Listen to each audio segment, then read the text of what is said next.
6 minutes now, 7 minutes past 3. We're talking movies till 4 o'clock. Lots more Gatsby stuff to come because so many people have seen it. Jason Isaacs hasn't seen it, I don't think, have you? No, I just want to follow that news report. Can I leave and come in 10 minutes' time? No. Have you seen Gatsby? I have not seen Great Gatsby, but oddly enough... But you've seen this, you saw the 74 I did, version. but at the risk of it being completely nauseating, Mark and I were at school together about 400 years ago, and it's one of the books that we had to study. Yeah. And I remember almost nothing about all of my life, but including school. But I remember Gatsby because we had a great teacher, and some of the details I remember, and you can tell me if it's in the film. Go ahead. I remember character descriptions that stayed with me, and I still sometimes apply to people. I remember it being said of Daisy Buchanan that she whispered to make people lean into her. Yes. And I've met people like that, and what Seinfeld would call a low talker. Yeah. And I remember... Can I just say, nobody in the Lerman version whispers anything. Well, that's what I thought from your description. She shouted so that people would lean into Although her. Kerry Mulligan's accent sounded superb, I have to say, on the clip. And then the other thing I remember is that Jordan was the kind Jordan of Baker. golfer, and I play golf occasionally, to my shame, but who was a professional golfer who would roll the ball over in the bunker if no one was looking. Yeah. She cheats. And in the Clayton version, there is actually a shot of her doing that, because it's referred to in the novel that he recalls her name as having been involved in a scantling, which this was suggested. And in the Clayton version, you do actually see her doing it. What you should do in a film. But what mostly the flavour I took away from the book, not so much the film, because maybe I wasn't a sophisticated viewer, but I do remember thinking that it was a tragic book about people missing each other, missing connection. And obviously, when you look at the poster and you look at the glamour of the trailers, it doesn't seem like it's a film about that, but it might be luring me into the cinema. It is a very, very different film. I mean, actually, I think they did show the Clayton version at the school. I think there was a film, so I think they showed it from a 16mm print. And you're right, and the teacher was Mr. Keenleyside, who was a brilliant English teacher. It's like being in an old... No, sorry, no. Can I just say, though, I know that that you asked Robert Redford his opinion on the film, and he's a very intelligent man and a brilliant filmmaker, but frankly, I thought he was... I thought he completely negated anything he had to say by having no knowledge of the Rubettes. It meant that really this is an uncultured person we're dealing with here. But he got to that thing about him saying, actually, no, we need to have a moment with Daisy in which you understand. But of course, the whole point is that Gatsby is an enigma and Daisy is a cipher. Yeah. Daisy is the thing onto which Gatsby has projected his dreams, and Gatsby is the unknown, and we only ever know him through Nick Carraway's through other assessment. people's opinions. For anyone doing A-level revision, this is a very useful... But you know what? I remember almost nothing of the things that I studied then. But when you have a great teacher, they bring these things to life for you. And it's suddenly leapt from being those things that happen at school, which is a book that contains the answers to your exams, to a blueprint for life and descriptions of people you might meet in life and stay with us. Right. So wherever he is, you said he's dead now, is he? Exactly, yes. Well, if you're listening, mate, thanks very much. So thank you very much, Steve, for all the emails and stuff which is coming in for Jason. So Jason's with us till about 3:30 because you have some TV thing to... I'm loath to promote on my favourite film show. Well, the only film show I ever listened to, television show. But I can say they are hour-and-a-half long feature-length versions, which is and frankly, if you have 12 minutes of Lamb of God destroying any sense of music, you can have someone. Did you like that? Did you like Lamb of God? I hated every second. And how that seemingly intelligent person could have gone on for 5 minutes about the difference between groove metal and death metal, when all it was people having some kind of epileptic fit in charge of a guitar. I don't know. And I don't want to alienate the people for whom that gives them whatever they need in their life, but where are the lyrics? Why bother write them? Why not just pick words at random out of the yellow pages? All that rhythm and those shouting. people, that he's going to have an operation on his nodes, that man, sometime soon, I tell you. When Dave Morrissey was on a few weeks ago, he was talking about how, and we're talking about television and we're talking about movies, but he was saying how some of the best writing at the moment is going into television. As someone who's doing television and doing movies, how does that writing thing occur to you? Is it true I think that some of the best writers are going? I think. Well, what happened? Look, I've just knocked off. In between doing television things, I've made a bunch of indies over the last couple of years, and they may or may not see the light of day. Some I think are terrific. Some of them, who knows, that they're experimental. One is coming soon to a DVD shelf near us. It's not theatrical here yet. It was called Sweetwater. We made it. I think they're calling it Sweet Revenge. But that played at Sundance. Yes, played at Sundance and premiere there with Ed Harris and January Jones and they're fantastically interesting filmmakers who by the way, had no training, and as they stood over their alcoholic dad's body who was dying in a police cell, he said, "I want you to make a film of my life." And they went, "We will, Dad." And he said, "I want Ed Harris to play me." And they shook hands when their dad died in front of them, and within a year they made a film with Ed Harris playing their dad. So they're truly extraordinary people. But anyway, they made this film. I made a film called Dawn of the Elie Wiesel novel, and a film just now called Things People Do with Terrence Malick's editor directing it, and a couple of others. And they may or may not see the light of day. But when you make a television programme, it's going to be seen, and millions of people are going to see it. So you know that there's a genuine line of communication. So when you make a film, there's a certain level of fear, and then you're either making something very commercial, a horror film or a studio film or something, or you're making something that you know is slightly more esoteric and probably won't go mainstream. But television, ticks all boxes, and particularly quality television like Dave's doing and other people do. Lots of my generation are doing television in America. That said, there's something about, I hate to be cheesy and plug the thing I'm in, but something about the thing that I've got coming This is out. Jackson Brody. This is Case History. Yeah, it's Case History. This is on again. We take a month to shoot an hour and a half. We take a few weeks to shoot an hour. And in America, they take 8 days or 7 days to shoot an hour. And it just makes all the difference in the world. And the BBC are not after people looking gorgeous, and they're not after things resolving nicely. And we make great television when we make it well. I don't mean mine. I mean all of the good stuff that we make in this country. When it's good, it's just absolutely great. And I don't think really there's anything to touch it. There are occasional bits of writing in America, but it's just, you've got to churn out an episode every week. So it makes a big difference, the time and space that we get in this country. It's been quite a long time since you were Jackson Brody, isn't it? It was 2 years. Well, I've done, a bunch of stuff in between. I did a series in America and a bunch of other things and some films that there was some desire to have him on the screens again. And actually, I said no, because we were living in America at the time, and my missus, who did not want to be left alone with the kids, said, you've got to go and do it. Because she fancies him, Jackson, I think, and lots of women fancy him, which is odd. Because although he looks him more than you, much more than me, it's not the look of him. He's a hero. He's a guy that won't back down. He's a guy that will always do the right thing in every situation. And frankly, if you asked her, I'd think she would tell you that is not me. So he's a noble, flawed, fixable hero. Women think, and he goes to the gym a lot more than I do. Yeah, but and he's got more tattoos. Am I right in saying he's messed up? I mean, since we saw him last, he has substantially messed up his life. He had managed to say to the woman that he loved, "I love you." In fact, rather, he did that male thing. He made her say that he loved her and nodded, which was as close as he was going to get. And then in between, he went away for 2 months to look after his kid, and he didn't answer the phone to her, and he didn't return her emails or texts. He was testing her, and eventually she snapped and got engaged to someone else. And he went, "There you go, knew it," and come back, and he blames her for him not answering the phone for months, which is a typically male thing, I'm told, by the ladies. Ladies. Given every opportunity, he royally messes up. So are you ever tempted to incorporate a little bit of Jackson into your real life, so just to make your wife be even more impressed with you? Well, he gets beaten up about every 3 minutes. I was constantly covered in prosthetics and scabs, and he's a lot braver than I am. I do whatever I'm told. That's just the easiest way. I do whatever I'm told, whenever I'm told it, and still things turn out badly. I don't know. But Jackson is the brainchild of Kate Atkinson, who's a novelist. And what happens, Mark's in love with The Great Gatsby, but very often films and television programmes are devised backwards from what are the structure of other films and television. And sometimes when it works well, when they take it from a novel, it's because the people who wrote the novel were not thinking, how do we do a setup and a payoff and a redemption? How do we make the couple get back together? They think like novelists, and sometimes that doesn't translate to screen. But when it does, it's refreshing because you don't know where the story's going. I wonder if that relates to Gatsby then, because if the joy of reading the Fitzgerald book, which I haven't done, but if the joy in it is... Even though I gave it to you as a birthday by the way, present. he's ruined it now. For all of you, because you'll only hear Mark's voice when you really. You'll just and hear. then that You've only heard Scott Fitzgerald. And that really you'll hear Mark. would be bad. Yeah. But if the book is loved, you mentioned the description. So if you read it and you love it for the descriptions, then that's automatically going to be lost in a movie version because you're just going, well, it's a lawn, isn't it? You're not going to be admiring. No, film is very little. Look, I did a film with Viggo Mortensen a few years ago of a play, and the play takes place inside one man's head mostly. And as soon as you put Nazi Germany on the screen, you came in to talk about it. I remember. Well, at the end of the film, he goes to he's at Auschwitz and he sees the band playing, and he goes, "It's real. The music's real." And the audience have just seen Nazi Germany for a long time, so they go. Some part of them was thinking, yeah, of course it's real, I just saw it. Film's a very literal medium, and it's very hard to do magical realism. It's very hard to do internal dialogue. It's why books that are mostly plot, like The Godfather, make fantastic films. And books that are internal, like The Human Stain, which is my favourite book of all time. Yeah, which made it shocking. Yeah, absolutely shocking. Stunningly bad. Really stunningly But I would thoroughly recommend people read the book. I don't like the book either. No. Anyway, we're back to your English lesson. So Sorry. while you carry on that debate, we'll update you with the travel. Amy has that, and then we'll be back with Jason Isaacs, who is actually here really in the flesh.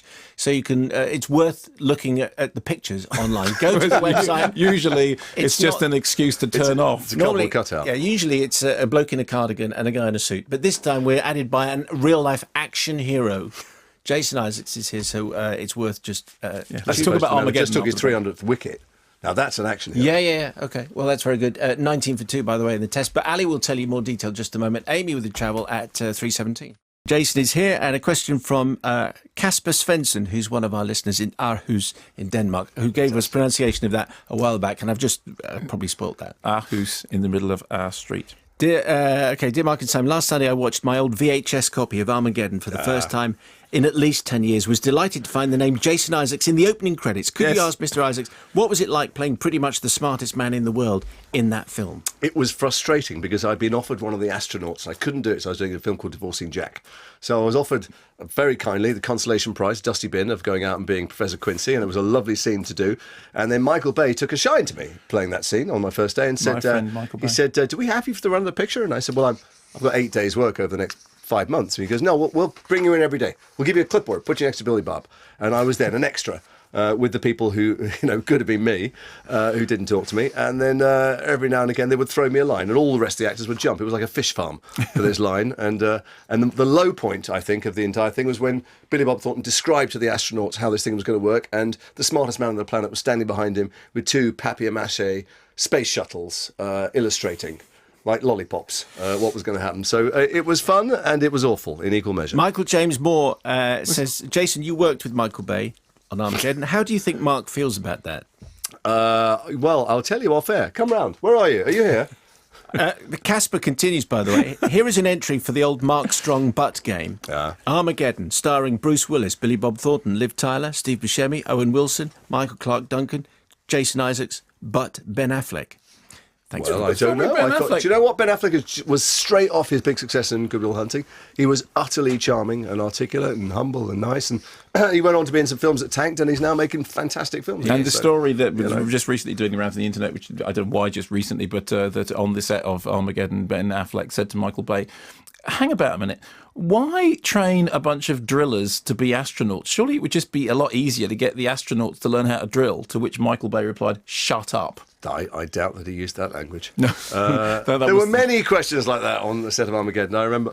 Was he fulsome in the way in which he sort of? Do you know, Michael Bay's a phenomenon. To be fair to him, he's very, very famous for yelling on the set and for making all the cameras run all the time until they run out of film and go forwards and backwards and screaming. But there is that sense of testosterone when you watch the films too. And I asked him in one of his quiet moments, I said, "Why'd you do it?" He went, "Don't know." He had no real answer. He felt that he got slightly more out of people than other people did, and I just thought he's going to age early. It cost him more than it cost anybody else. Luckily, I didn't really mind, because what was he going to do, fire me? I was on camera, but everybody is terrified on set. But it's an alpha male atmosphere when he's around. William Lawrence Marr, as an ex-haberdasher's boy, myself, I would like to ask him, did Jason used to smoke in the bushes behind the coach park? What house was he in? And because I too work in the film industry as a location scout, could you please bring me onto your next project that hopefully is shooting on location in the Seychelles? Anyway, if we ignore that last question, did you smoke illicitly? No, I did not. Okay. No. And what house were you in? Brussels. No, Russell's. Was it called Russell's? I think so, yeah. Yes, it was called a Russell's. house called Thank Brussels. God Mark remembers everything about I am. remember I'm just like, that's nothing. my function. I'm like Johnny Mnemonic. I'm like, Right. I'm just got... Mnemonic. What did I say? Mnemonic. Johnny Mnemonic. Implies there's a... Do you know, I remember everything that happened, just not my part in it. Yeah. I once played a guy with traumatic brain injury who remembered everything from his entire life, but he just couldn't place himself in it. So when you make your culture, when Bobby Crush comes up, for instance, who I was a huge fan of, we used to sit and watch Opportunity Knocks and New Faces and all those other things, I think, would you rate Bobby Crush over Lamb of God?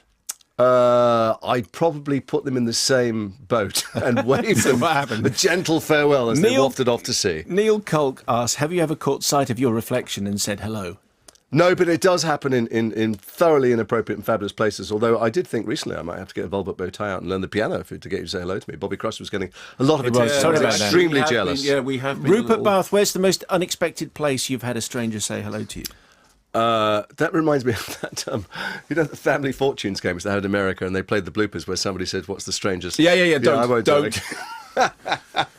It's always the unusual people you don't expect them to be. It'd be some Hollywood mogul or somebody serving petrol somebody. But you're quite big in America, the two of you. You're listened to by a lot of people, and not expats. But I've had it in canyons. I've had it in toilets. Canyons? I've been standing at a How many canyons? Urinal, whatever you would call it, ukulele, urinal. I've been standing out and had people say it to me, and I thought, oh no. But you got ukulele into something else just recently. I just did a film, and I stuck a random ukulele, and the director came up afterwards and went, "What the hell was that?" I said, "I don't know, I thought it was funny." He went, "Yeah, it's pretty cool, actually." I said, "Will you keep it in the edit?" He said, "Yeah, I think so." Which film's that? It's called Things People Do. Fine, look out for the ukulele in that. And how many canyons have people said hello to you? There was one where it came wafting across from a neighbouring canyon. I heard, "Hello to Jason Isaacs!" And I shouted hello back. What's odd, really, is when people come up and I'm with somebody in America who's no idea what's going on, and somebody else comes up and says, "I just want to say hello to Jason Isaacs." And they walk away and people go, "That was weird, wasn't it?" And I go, "It's actually not that weird." And I have to tell them the story. But ukulele, which, by the way, you're absolutely correct, of course, I heard that. Yeah. There's a fantastic TED Talk where the guy plays Bohemian Rhapsody on the ukulele. I suggest you look it up at TED Talk. Oh, right, okay. An anonymous, well, it's not anonymous, so I'm going to leave the guy's name off this. Why? Dear Groove and Death, long-time listener, first-time emailer, etc. Although I did recently see Mark and almost spill coffee over him at a screening. Anyway, although I'm a massive fan of the show, which continues to go from strength to strength, thank you. I think I've offended him with my meta I've comments, noticed a distinct decline in recent times in one key aspect of your oeuvre, namely the saying of hello to Jason Isaacs in references to others say across the globe. This being the case, I took it upon myself to insert said phrase into an interview with the great man in Sunday's Observer iPad edition. Go to the magazine section and swipe right, and you will come across his wisdom in This Much I Know. Scroll down to the bottom, this is far too technical, of the article, and there it is. It was high time the saying hello bit went digital, and I think we can all agree that the world is a better place for it. That and the existence of Star Trek, which I thoroughly adored. Well, talking of going digital, for a long time you eschewed Twitter and any other kind of social networking thing. But boy, have you embraced it now, because I've got you on my phone and there's no room for anything else. I know. It's deleted all my phone numbers just because I'm sorry, it's all Mark but all day. You don't tweet at all, do you? I don't You have tweet. got an account, haven't you? I started an account so I could read you and various other people, Sarah Silverman and Stephen Prime people, and then I what they call butt tweeted in the rain while I was shooting Case History. I tweeted at one point a bunch of asterisks and pound signs, and then I discovered that my 10,000 followers, God love them, why they follow me I don't know, were trying to decode it, and I wrote, and I said, "I'm sorry, that was just me sitting on my phone. You can stop trying to work out what message Well, you know that that was." genius Mayo over here tweeted a very enigmatic comment about The Great Gatsby. As he came out of The Great, he said, "The Great Gatsby is full of..." I was actually before it started. Okay, fine. Right. And everyone went, "Full of what?" Because of course, I said, "Oh, very clever. It's a reference to Daisy's voice." No, he was texting, and what he was texting was he was texting somebody saying full of old people in the screening. But of course, it doesn't know the difference between texting and tweeting. Inadvertent, brilliant literary. Exactly. Thank you. Even when he makes a fantastic. mistake, it's a superb. smart one. Ian in Birmingham, after hearing that H2JI was on the show this week, I finally got around to watching the fantastic Event Horizon, through a generic instant movie streaming website last night. I really enjoyed this creepy and nasty horror thriller, but was especially appreciative of the deliciously brooding performance from Mr. Isaacs. This has inspired me to investigate some more of his early back catalogue. Can you ask him if there are any particular performances or films from early in his career that Jason is particularly proud of that would be suitable for an Isaacathon? I hope he'll be more accommodating to this question than other previous guests. They're all awful. I'm just learning my trade. I don't know what's good and what's bad. I can't. I judge it by. I can't look at me young. Event Horizon is a great horror. It's a really good film. No, it is. It was scary. And there was a slightly longer version of it that I saw. Which just had a few sort of explanatory scenes in it, which I thought kind of added to it a little bit, but it still stands up when you watch something. Well, we reshot the ending. Well, exactly. I thought you were going to go. You watch Danny Boyle's Sunshine. It is clearly a There's film. a lot of films that are very, very similar. Ship, whether it's Ship on the Ocean or Ship in Space, has gone to somewhere horrible and come back. But by the way, thank you to that listener. I don't know. It's not for me to say. It seems too vain. But watch everything, or watch none of it, or watch what's just come out. If I were you, Ian in Birmingham, I'd give up on this. What movies would you propose for? People don't like to say. I heard you say it to Dave as well, and Dave doesn't like to say. Yeah, he didn't like to say. I don't know what I'm good in. Look for reviews. Claire in Suffolk, I listen to your show most weeks, but confess to having missed the odd one or two. Furthermore, I visit the cinema very rarely and watch very few films. At almost 38 years of age, I have yet to see films such as E.T., Harry Potter, or any James Bond. But somehow I have managed to convince myself that I know exactly what you're all talking about. It is with genuine shock, then, to discover that Jason Isaacs is a real person. I've always thought he was a made-up character that you often refer to. Just goes to show how much attention I really do pay to your show. That's very funny. Claire, how can you exist in a world and listen to this show I mean, well, you haven't seen E.T., Harry Potter, or James Bond. I mean, there's I think E.T. is the big mistake in there. E.T. is a classic I showed to my kids again recently. I think the old films are so. I mean, we keep going to see things that come out in the cinema, and then I keep making. I bring my kids home and go, wait, just watch this, and I put on things that are just better. Yes, I would say better. I do. So Case History is back on television when? No, let me just do this: the mispronunciations, Okay, all right. because I've been loving over the years, or when I think you mispronounce it. Here we go. But why would you make the perverse choice of saying Will Ferrell when everybody else in the world calls him Will Ferrell? What's that about? Where does that come from? How is it pronounced? I don't know. I just how the rest of the world goes Will Ferrell. Ferrell, like a feral Well, Ferrell child. it just sounds Or wrong. Andrea Riseborough. Did she tell you to say that? Surely it's Andrea. No, he is Andrea Riseborough. Is it? No, I think it's Andrea, right? I think it's Andrea. I don't know, but I love the fact that because my kids sometimes say ambulance or ambulance or whatever wrong, and I don't want to correct my kids. I'm loath to correct you, but there are No, you're not loath to correct me at all. When have those you two are been going to be a mo- lot of films from now on. Okay, fine. But I think you're right on homage. I have to say. No, it's we can't homage. go homage. But there It's is a whole not- thing about it being two different words, homage. But and you homage. pay homage. You pay homage. You don't Yes, pay you do. homage. The wise you pay homage in the but Nativity. it The is an wise men homage. pay homage. Yes, they So do, what- and so- that's a different But context. it's the same word though. But it's all. Oh, there we are. It can't be an homage and pay homage, can it? There's a bough of a tree, and there's Frank Boff. Exactly. So there you are. It's an homage to the oeuvre or a fromage to Talking the of which, blimey, every single presenter from our childhood. Apparently, are there any left? Apparently, you're now late for the Steve Wright show, but I've got to go. But it's Paddy Keelty, so Paddy is a very nice guy and very forgiving. But anyway, Just tell him how much fun you were having on our programme. love the show, Steve. I will say to him, and to you too. I've you could- been many thousands of miles away, but I'm with you in spirit every single week. And when it's not you, all love to the others, but I'm absolutely crushed. I know I speak for your entire audience. And just so that your promotions people are happy. Case Histories, Is back 8:30 when? Sunday night. It's fantastic. Victoria Wood's in it. It's funny, sexy, sad. Like the you get music. beaten up. There's a dog. Get the kit off. All that stuff.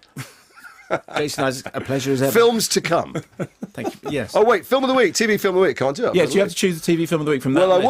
would choose Don't just Crash. say to the but I had PR a person, it's not our fault Yeah, that he's it's still him. here. It's him. I would choose Crash, but I had a fantastic scene that Paul Haggis wrote for me and then cut. No. Yes, Really? so I can't choose Crash, although I did think it was lovely. I absolutely loved it. It's not all but I about have you. to, having met somebody recently who works for the BBC who didn't go to school till she was 14, who travelled around with her mum, who was both a pimp and a con lady, I have to say Paper Moon because it's a work of genius. Okay, fine. What time is that on and what channel's It it is on? on Saturday the 18th of May on Film 4 at 15:05 till 17:10. You see?